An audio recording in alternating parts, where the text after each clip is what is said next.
하나님 말씀 함께 나누도록 하겠습니다. 빈손일 때 하나님 은혜가 찾아옵니다. 우리의 인생을 보면 우리 손에 빈손일 때, 아무것도 없고 주어진 것이 없었을 때 하나님의 은혜가 찾아오는 것을 보게 됩니다. 여러분, 빅토르 위고의 레 미제라블이라는 우리 책이죠. 이제 잘 아시죠? 이제 빅토르 위고의 레 미제라블에 등장하는 아마 이 장발장이라는 사람을 아마 기억할 겁니다. 그는 이제 배고픈 조카들을 위해서 빵 한 조각을 훔치죠. 그러다가 이제 오랜 세월 동안 이제 감옥에서 이렇게 세월을 보내게 됩니다. 마침내 출소를 했지만 이 전과자라는 타이틀 때문에 뭐 취업도 안 되고, 그다음 어떤 이유에서든지 그를 받아주는 사람들이 없습니다. 그때 이제 한 사람이 이렇게 손을 그 장발장에게 내밀어 주죠. 이제 그 사람이 바로 미리엘 주교라는 사람입니다.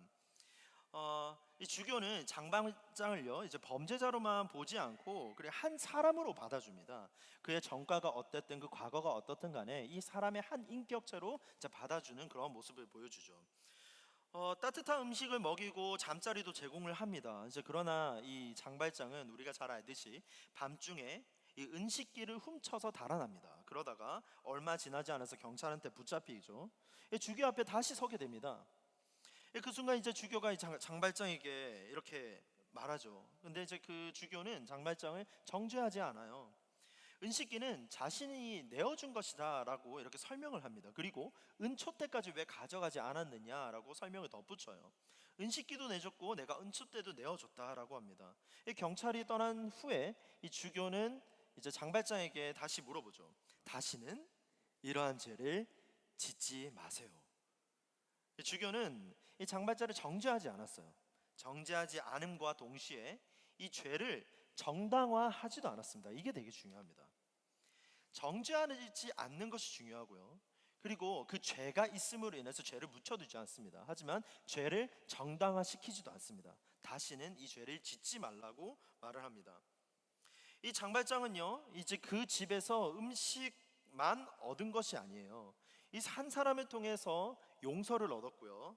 그리고 존엄성, 인간의 존엄성을 찾았습니다. 새로운 인생을 얻게 된 거죠. 그가 얻은 것은 은식기나 은촛대일 수 있겠지만 자기 자신을 한 인격체로 받아주는 한 사람으로 말미암아 자기 자신의 인생에 아마 터닝 포인트가 왔을 겁니다. 그리고 나서 그의 삶이 이제 바뀌기 시작하죠. 오늘 본문 이 다윗도 그러하답니다. 이 다윗은요 홀로 놉이라는 곳을 갑니다. 놉. 이 놉은 어디냐면 성소입니다. 성소.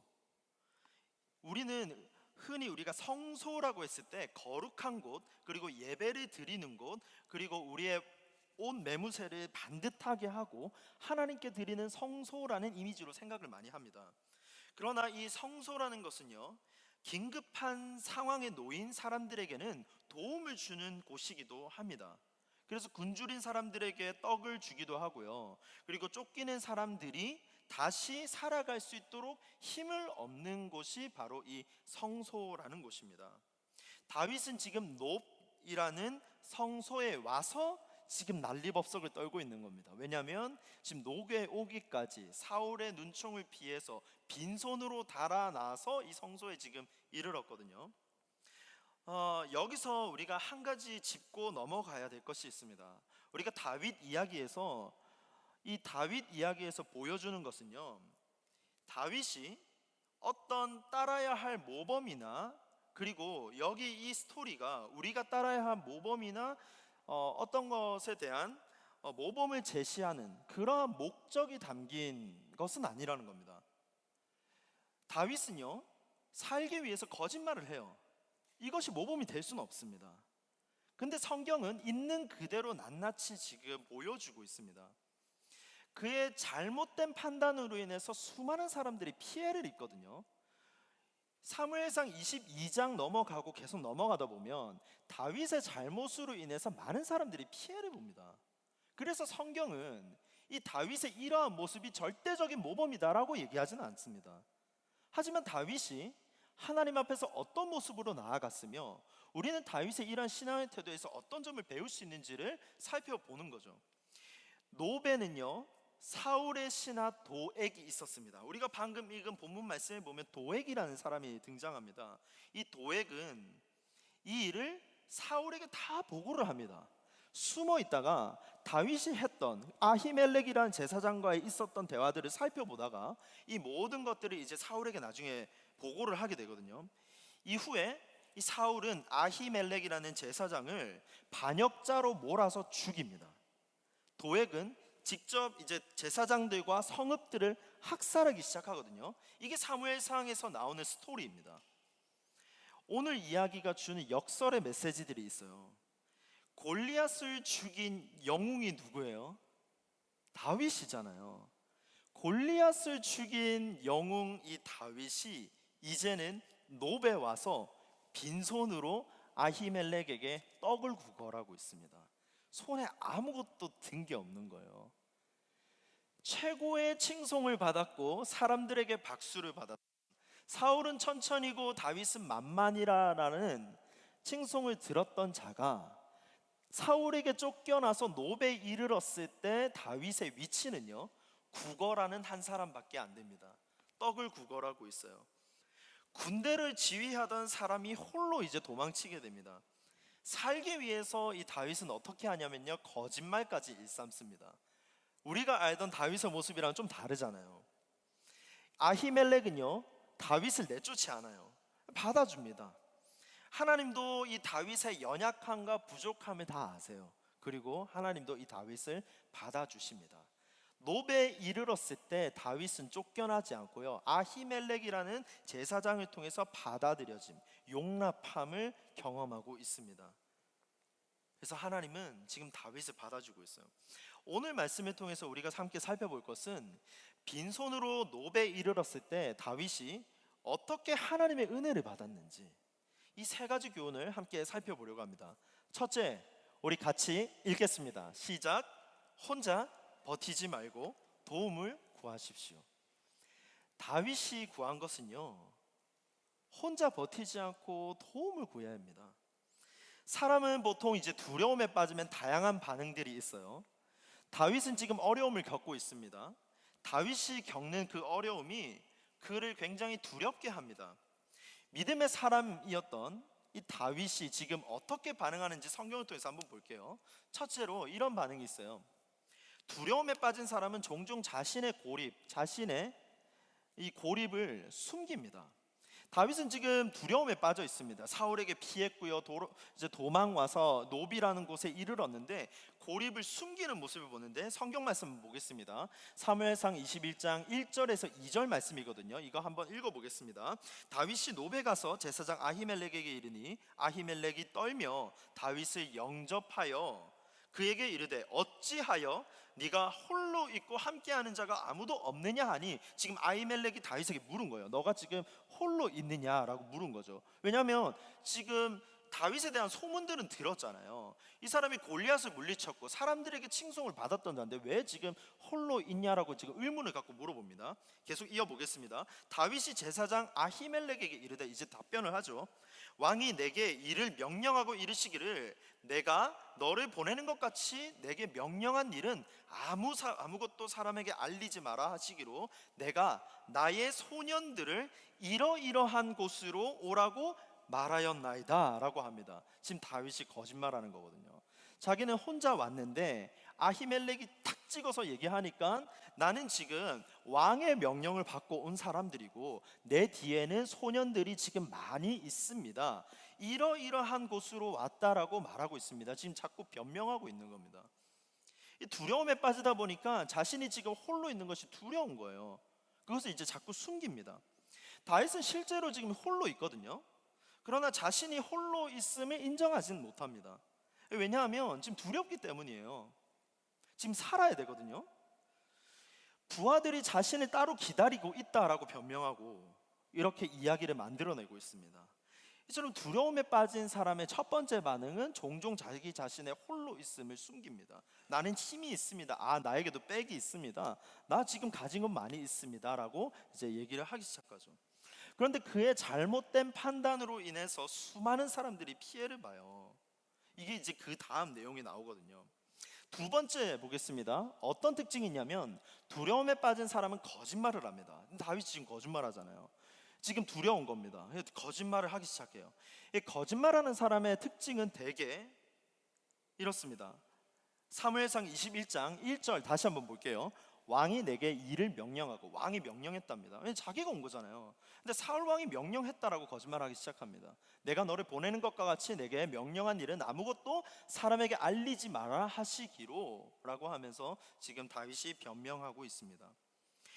그리고 다윗은 왕의 일이 급하다라고 거짓말합니다. 빨리 지금 이 상황이 뭐면 이제 해결돼야 되거든요. 그래서 사무엘상 21장 8절에 보면 이렇게 기록해요. 왕의 일이 급함으로. 지금 자꾸 아히멜렉이 다윗에게 물어보기만 하잖아요. 빨리 도와달라는 거예요. 그러니까 빨리 이 상황을 해결하기 위해서 왕의 일이 지금 급하니까 빨리 이 상황을 해결해 달라, 이런 심정으로 지금 다윗이 말하고 있습니다. 실제로 급한 것은 왕의 임무가 아니잖아요. 자신의 생명입니다. 자기 살 게 더 급한 겁니다. 또한 다윗은요, 이 거짓말이 어떻게 드러나냐면 성경을 보면 정확한 지명을 얘기하지 않습니다. 이렇게 말해요. 이러이러한 곳으로 라고 얘기해요. 사무엘상 21장 2절 끝에 보면 소년들이 나를 이러이러한 곳으로 오라고 했다라고 지금 기록하고 있습니다. 거짓말하는 사람들의 특징은요, 정확하지가 않아요. 명확하지가 않습니다. 이러이러한 일로 하면서 얼버무리기 시작합니다. 불분명한 거예요. 그런데 이 제사장 아히멜렉은 다윗을 믿고 도와줍니다. 그러나 사무엘상 우리 뒤에 22장, 나중에 집에 가서 한번 읽어보시기 바랍니다. 22장에 가면 아히멜렉은요, 다윗을 도와줬다라는 명분으로 인해서 사울에게 죽임을 당하게 됩니다. 다윗이 나중에 이 장면을 회고하면서 아비아달에게 자신의 책임을 이렇게 얘기하거든요. 사무엘상 22장 22절에 보면 이렇게 기록하고 있습니다. 내가 내 아버지의 집에 모든 사람 죽은 것이 나의 탓이로다. 자기의 거짓말과 자기의 부족함과 그러한 연약함, 그런 죄성으로 말미암아 여러 사람들이 피해를 봤다라는 것을 나중에 돌아보니까 이러한 고백으로 지금 사무엘상에 기록하고 있습니다. 여러분, 거짓말이 죄죠. 거짓말 좋은 겁니까? 거짓말 나쁜 거죠. 우리 상식적으로 아는 겁니다. 거짓말은 죄고요. 잘못된 판단이 다른 사람을 위험에 빠뜨린다라는 것도 우리가 상식선에서 다 알고 있는 겁니다. 다윗은 기름 부음을 받았습니다. 기름 부음을 받았지만 여전히 연약한 사람입니다. 믿음의 사람도요, 두려움에 빠질 수 있습니다. 믿음이 아무리 좋다고 해도 두려움이 있을 수 있고 연약함이 있습니다. 이것은 인간으로서 어쩔 수 없는 부분인 것 같아요. 그리고 두려움에 빠지면요, 거짓말을 하기 시작합니다. 잘못 판단하고, 이 두려운 사람, 우리의 연약한 사람들은 완벽하지가 않거든요. 다른 사람에게 상처를 줄 수도 있습니다. 성경은 하나님의 사람을 어떤 한 사람의 영웅으로 미화하지 않습니다.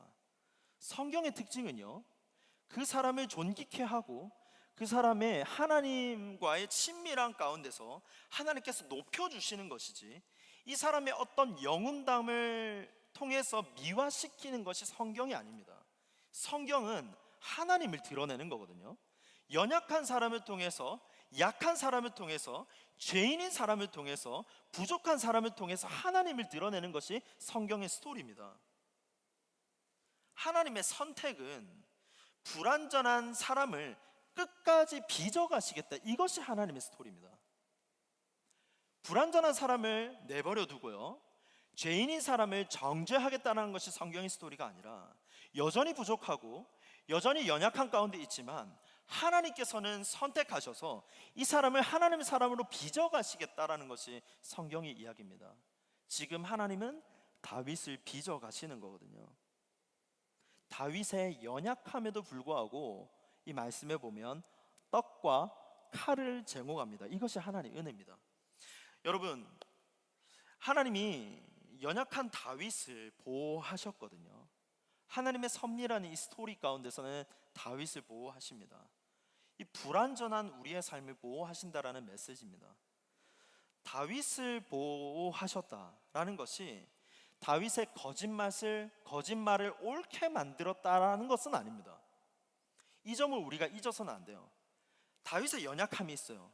하나님 그거 아십니다. 하지만 그 죄가 있다고 그것을 정당화시키지 않았습니다. 이것이 하나님이십니다. 잘못된 행동이 수많은 사람들이 어려움에 빠뜨릴 수가 있잖아요.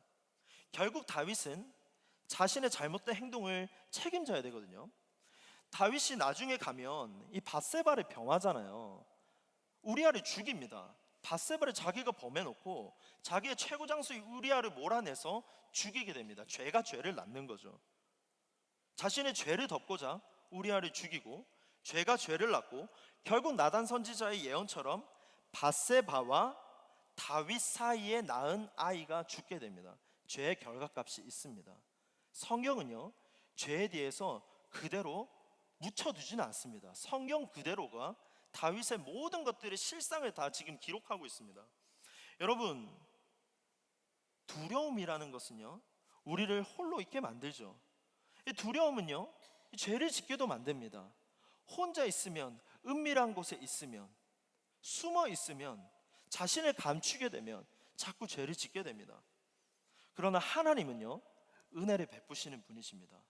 구석에 있는 사람도 찾아내시는 분이 하나님이시고요, 하나님의 은혜는요, 죄를 괜찮다라고 말하는 것이 아니라 죄를 사해 주시는 겁니다. 죄에 대해서 하나님께서는 그 죄가 괜찮다 그냥 넘겨주시는 게 아니라 이제는 죄를 사해 주시고 깨끗하게 해주시고 다시는 죄를 짓지 않도록 우리에게 가이드를 주시는 분이십니다.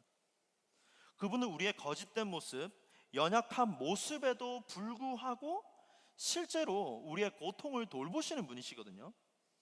홀로 있음, 다윗은 지금 홀로 있습니다. 이 홀로 있음이라는 것이 믿음이 부족하다고 생각하지 마시기 바랍니다. 홀로 있을 때가 있습니다. 다윗도 믿음이 좋았어요. 누구보다 하나님을 찬양하고 하나님 만군의 이름으로 골리앗을 무찔렀던 믿음의 사람이었습니다. 하지만 아무리 신앙이 좋다고 할지라도 우리 가운데 연약함이 있고 두려움이 찾아왔을 때는 우리의 신앙이 내가 진짜 신앙생활을 하고 있는 건가? 나의 믿음이 있는 건가? 이러한 실존적인 문제에 부딪힐 때가 있다라는 겁니다. 하지만 이러한 홀로 있음이 결코 믿음 없음이 아닙니다. 홀로 있을 때 두려워서 혼자 숨지 마시고요, 도움을 구하는 것은 부끄러움이 아니라 믿음의 행동입니다. 홀로 있을 때 하나님 앞에 나와서 도움을 구해야 되는 거죠. 생존을 위해서 자신을 포장하기보다 하나님, 나는 혼자가 아닙니다. 나도 힘이 있습니다. 나 아직요, 내가 다 할 수 있겠습니다. 아직 내가 할 수 있는 것이 있습니다 라기보다 하나님 앞에 나와서 하나님, 나를 도와주시옵소서. 하나님, 내가 높 가운데서 홀로 있습니다. 이러한 사람으로 나아갔을 때 하나님께서 도와주시는 은혜를 경험하게 될 것입니다. 주님은요, 우리를 정죄하지 않으십니다. 그렇다고 죄를 정당화하지도 않으십니다. 하지만 우리 주님은요, 대속하셨죠. 죄를 대신 짊어주시고 우리의 십자가를 깨끗하게 짊어주신 분이십니다. 그래서 주님이 베푸신 은혜의 목적은요, 앞으로 복음 안에서 새로운 선택을 이제 할 수 있어야 한다라는 것을 보여주는 겁니다. 주님이 우리의 십자가에서 죽으심으로 말미암아 죄사함이었고 정죄함이었고 이제 깨끗한 사람으로 살아갈지라도 우리는 여전히 죄를 짓고 또 살아가겠죠.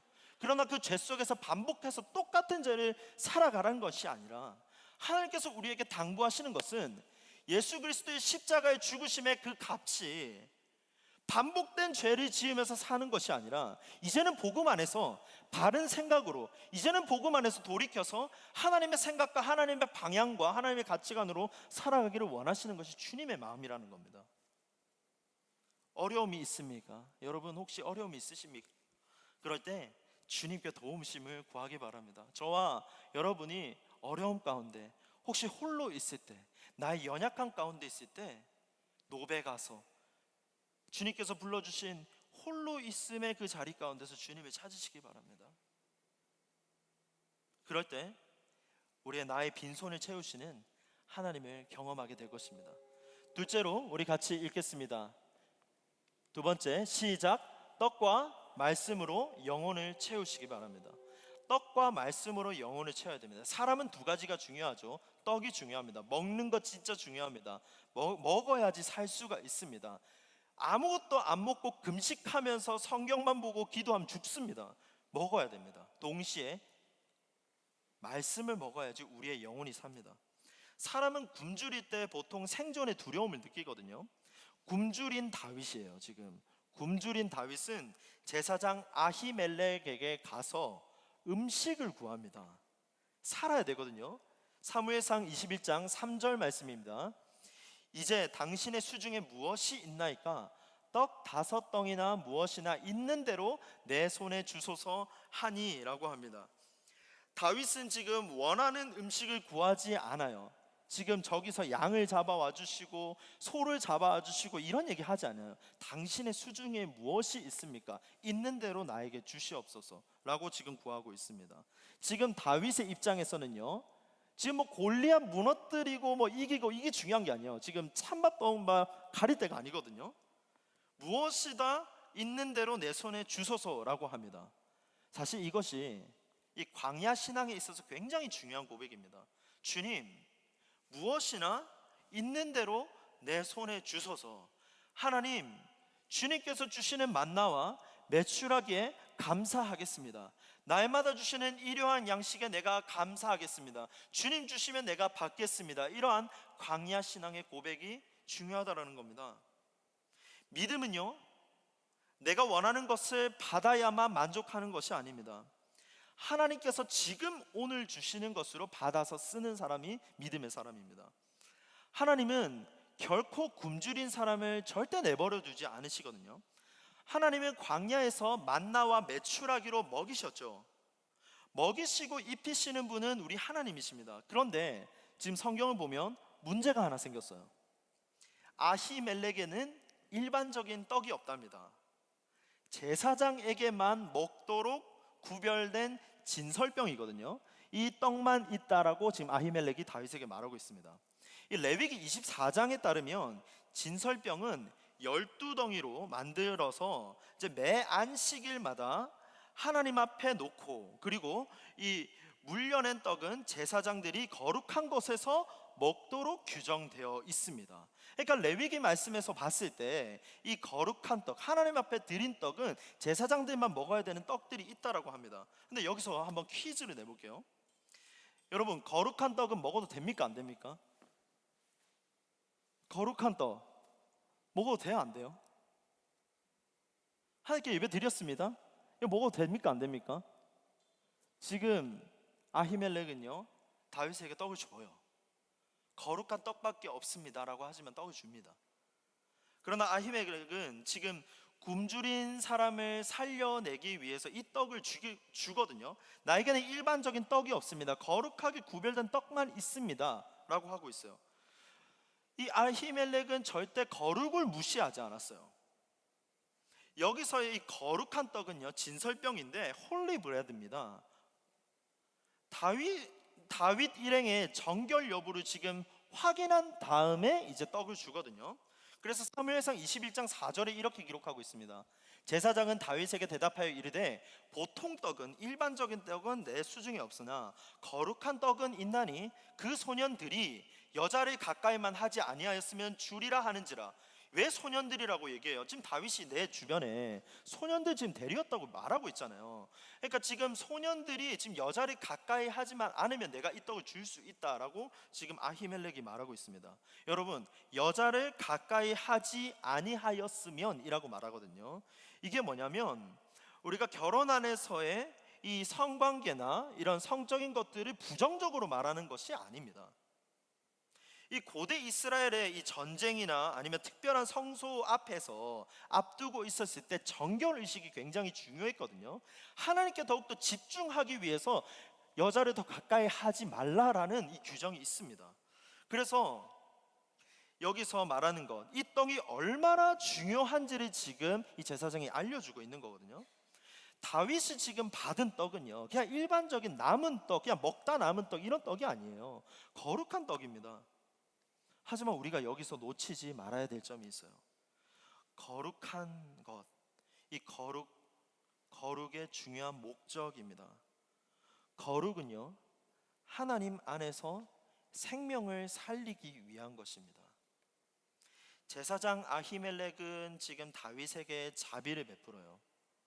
오히려 자비 없는 교리가 굶주린 영혼을 메마르게 합니다. 여러분, 대표적으로 신약으로 가볼까요? 바리새인들이 있죠. 자비 없는 교리가 영혼을 굶주리게 했습니다.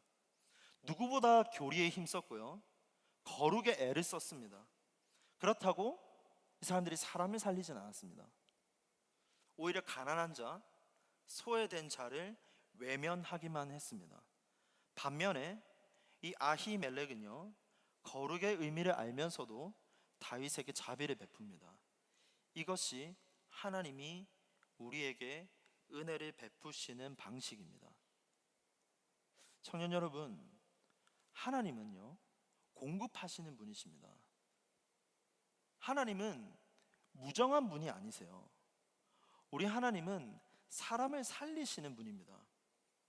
예수님은 생명의 떡이다 라고 말씀하셨어요.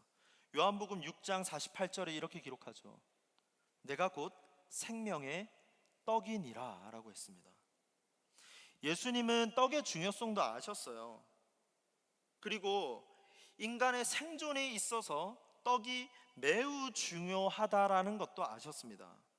그러나 떡만으로는 사람답게 살 수가 없음도 아셨습니다. 그래서 우리에게 하나 더 주십니다. 말씀이에요. 예수님은 떡과 말씀을 주십니다. 제자들을 불러내셔서 말씀만 가르치지 않았어요. 떡을 만찬에 나눴습니다. 동시에 하나님의 말씀을 가르쳤습니다. 그래서 이렇게 말하죠. 마태복음 4장 4절에 보면 사람이 떡으로만 살 것이 아니요 하나님의 입으로부터 나오는 모든 말씀으로 살 것이라. 우리는 하나님의 말씀으로 사는 자들입니다. 주님은 우리가 굶주릴 때도 계속해서 말씀을 주셨어요. 은과 금이 우리에게 실제적으로 필요한 요소들이긴 하지만 우리를 살리는 것은 예수님이세요. 나에게는 은과 금이 없지만 주 예수 그리스도의 이름으로 일어나 걸어라 라고 말씀하죠. 사람의 생명은요, 이 사람은, 인간이라는 존재는 하나님으로부터 창조되었기 때문에 떡을 먹어야 되면서 동시에 하나님의 말씀을 먹어야지 살 수가 있는 존재들입니다. 베드로와 요한은 날 때부터 걷지 못하는 구걸하는 자를 위해서 예수님을 전해 주었죠. 사도행전 3장 6절입니다. 베드로가 이르되 은과 금은 내게 없거니와 내가 있는 이것을 내게 주노니 내게 있는 이것 나사렛 예수 그리스도의 이름으로 일어나 걸으라. 내게는 은과 금이 없지만 내게 있는 예수 그리스도의 이름으로, 예수 그리스도의 생명으로 일어나 걸어라 라는 겁니다. 여러분, 우리는 다 가진 것이 있어요. 우리에게 다 있는 것이 있습니다. 그것은 예수 그리스도의 생명입니다. 예수 그리스도의 이름으로 살아가고 예수 그리스도의 이름으로 권면했을 때 그 생명이 사는 줄로 믿습니다. 사람은 은과 금을 원하죠. 그러나 정작 진짜 필요한 것은요, 예수님입니다. 나의 실제적인 삶에서 실제적인 필요들이 있습니다. 하지만 정말로 우리가 필요한 것은 예수님이에요. 저와 여러분의 내면이 바로 이러한 예수님으로 가득 채워지기를 바랍니다. 청년 여러분, 사람은 떡을 먹어야 삽니다. 그러나 성도는 살려면 떡과 말씀을 먹어야 됩니다. 사람은 떡을 먹어야 되죠. 하지만 성도는 떡과 말씀을 먹어야 됩니다. 여러분, 성소로 나아가시기 바랍니다. 그곳에는 떡과 말씀이 있어요. 다윗이 지금 노베 가서 떡과 칼을 얻거든요. 성소에 나가야만 우리가 은혜를 받을 수가 있습니다. 이제 여러분의 성소로 나아가시길 바랍니다. 이 성소는요, 이 거룩한 모든 장소입니다. 그래서 이 성소를 조금 더 확장해서 해석해 보겠습니다. 거룩하고 우리가 옷 매무새를 반듯하게 하는 성소의 이미지를 조금 더 벗어나서 한번 생각해 볼게요. 하나님이 계신 모든 곳은 거룩합니다. 하나님은 우리를 초월해 계시면서 동시에 우리와 가까이 계신 분이거든요. 산이나 사막이나 바다나 들이나 우리가 있는 그곳에서 받는 지명 가운데서 그것이 성소가 될 수가 있습니다. 자동차 안이나 사무실 안이나 그것은 성소가 될 수 있습니다. 그것이 추잡하고 그리고 오염된 장소라고 할지라도 하나님이 계신 그곳에는 성소가 됩니다. 그곳에서 하나님을 발견할 수가 있다면 성도로서 남들과 남다른 인생을 살아갈 수가 있습니다. 여러분, 여러분이 정하신 성소가 있습니까? 여러분이 지금 처한 성소들이 있어요. 성소로 나아가기를 바랍니다. 그 성소에 나아가서 하나님의 은혜를 느끼시기를 바랍니다. 여러분이 정한 그 장소, 여러분이 차 안, 여러분의 사무실 안, 여러분의 오피스 안, 출근하기 전에 스타벅스 안, 그곳 모든 곳이 여러분의 성소가 될 수가 있습니다. 그곳에서 하나님의 은혜를 만끽하시기를 바랍니다. 하나님은요, 초월에 계셔서 그곳에서도 계신 분이십니다. 이럴 때일수록 성소에서 주님의 말씀을 채우시기를 바랍니다. 주님은 우리에게 세상이 줄 수 없는 떡을 주시는 분이십니다. 그 떡으로 견디 힘을 주시는 분입니다. 생명의 떡이신 예수님이 우리의 영혼을 채워주시는 겁니다. 이번 한 주에 빈손으로 하나님께 나아와서 그 성소에서 주님의 은혜를 경험하는 모든 우리 청년들 되시기를 주님의 이름으로 축복합니다. 마지막 세 번째입니다. 어제의 간증보다 오늘의 하나님을 붙드십시오. 한번 같이 읽겠습니다. 시작. 어제의 간증보다 오늘의 하나님을 붙드십시오. 사람은 보통 과거의 간증을 들춥니다. 나도 경험해 봤는데, 나도 하나님 아는데, 나도 기도해 봤는데, 나도 훈련 많이 받았는데, 나도 이것저것 다 해봤는데를 보통 얘기를 해요. 그러나 그것이 우리의 신앙에 얼마나 독이 되는지는 사실 잘 몰라요. 경험이 진짜 중요하죠. 하나님 만난 건 너무 중요합니다. 우리의 훈련 받았던 건 너무 중요합니다. 그러나 그것이 그 간증을 계속 써먹음으로 말미암아 그것이 우리 신앙의 성장에 있어서 얼마나 독이 되는지는 사실 잘 모르고 살아갑니다. 과거 다윗은 칼이 없이 골리앗을 이겼거든요. 그런데 지금 다윗의 모습을 보면 골리앗을 칼을 보고 그것만한 것이 없다라고 지금 다윗이 고백하고 있습니다. 굉장히 이상하지 않아요? 사무엘상 21장 8절에서 9절 말씀입니다. 이렇게 말해요. 다윗이 아히멜렉에게 이르되 여기 당신의 수중에 창이나 칼이 없나이까?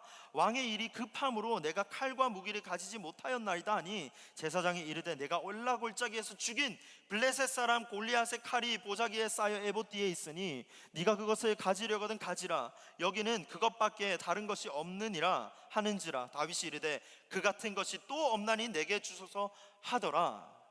다윗은 골리앗을 칼로 물리치지 않았습니다. 그런데 골리앗을 죽였던 그 칼을 내게 주소서라고 지금 다윗이 말하고 있어요. 인간의 연약함이 이렇게 지금 잘 드러나고 있습니다. 골리앗을 무기 없이 이긴 사람이 이제 골리앗을 죽인 칼을 달라고 하고 있습니다. 이 정말 역설적이죠. 다윗은 지금 승리를 주신 하나님보다 이 승리의 도구에 마음을 뺏기고 있습니다. 이게 인간입니다. 우리는 때때로 과거의 은혜에 기대어서 살려고 하죠. 수련회에서 뜨겁게 기도했던 순간들이 있을 거고요. 선교지에서 정말 눈물 흘렸던 경험들도 아마 있을 겁니다. 처음 예수님을 인격적으로 만났던 그 감격의 순간들도 아마 있을 겁니다. 과거의 은혜들 물론 소중하죠. 너무 중요합니다. 그러나 그 경험이 우리의 믿음을 형성한 증거기도 합니다. 그러나 이 과거의 은혜가 오늘의 믿음을 대신할 수는 없습니다. 예전에 뜨겁게 기도했다라는 그 사실이 오늘 기도하지도 않아도 된다라는 이유가 될 수는 없습니다. 과거의 말씀으로 큰 은혜를 받았다라는 그 기억이 오늘 말씀 앞에 서지 않아도 된다라는 것이 아닙니다. 한때 열심히 섬겼다라는 그 경력이 오늘의 순종을 대신하지 못합니다. 특히 믿음의 청년들일수록 이런 위험에 빠질 수가 있습니다. 나는 예전에 정말 믿음이 좋았어. 한때는 찬양팀도 했었고 한때는 리더도 했었고. 이 간증은 무기가 아닙니다. 간증은 전쟁의 주인이신 하나님을 가리켜야 되는 겁니다.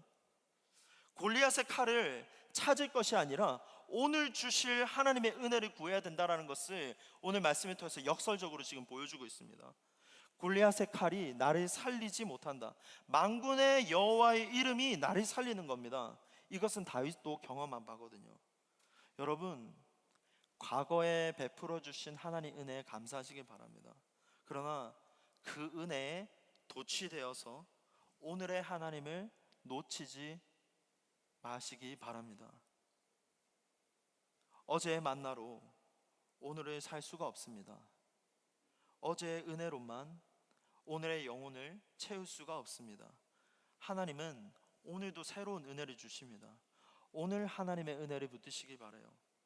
빌립보서 3장 13절에서 14절입니다. 형제들아, 나는 아직 내가 잡은 줄로 여기지 아니하고 오직 한 일, 뒤에 있는 것은 잊어버리고 앞에 있는 것을 잡으려고 표대를 향하여 그리스도 예수 안에서 하나님이 우리를 위해 부르신 부름의 상을 위하여 달려가노라. 바울은 자랑할 과거도 있었고 놀라운 영적 체험들도 있었습니다. 그러나 과거의 성취와 경험에 머물지 않습니다.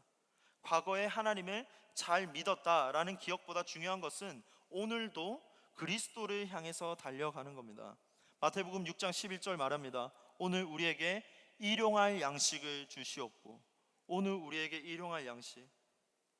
이스라엘이 어제의 만나를 저장하여서 오늘 먹을 수 없었던 것처럼 어제 받은 은혜로만 오늘을 살아갈 수는 없습니다. 어제의 은혜를 우리가 감사하되 오늘 필요한 은혜를 다시 구해야 합니다. 여러분, 그래서 오늘 다시 말씀을 펴시기 바랍니다. 오늘 다시 무릎을 꿇길 바랍니다. 오늘 다시 주님 안에 거하길 바랍니다. 과거의 간증보다 오늘의 간증을 기대하시길 바랍니다. 이것을 명심하고 그분께 은혜를 구하시기 바랍니다. 그리하면 빈손에 가득 채우시는 그 오늘의 은혜, 하나님께 채우시는 은혜로 살아가게 될 줄로 믿습니다. 말씀을 정리할게요.